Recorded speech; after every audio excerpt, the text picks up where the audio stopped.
સીતારામ સમય છે ને દહકો કહેવાય।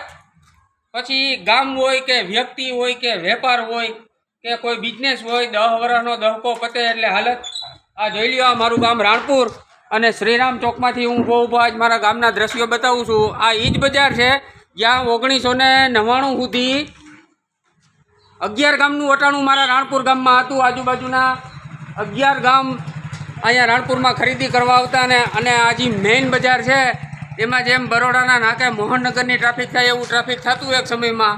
અને આજ તમે જોવો આમાં ઘણી વેચી દુકાનો હાલે છે અને આપણી ભાષામાં એમ કહે કે કાગડા ઉડે છે તો એ કહી શકાય। અને એનું કારણ કોઈનો વાંક નથી, પણ યંગ જનરેશન યુવાન મિત્રો બધાએ કમાવા હાટું અહીંથી પરદેશમાં અને સુરતમાં અને સિટીમાં વહી ગયા। એ આજ સુધી પાછા ન આવી ગયા। આ ગામનું ખંડેર થવાનું મુખ્ય કારણ એ છે, કોઈ જવાબદાર નથી। સીતારામ।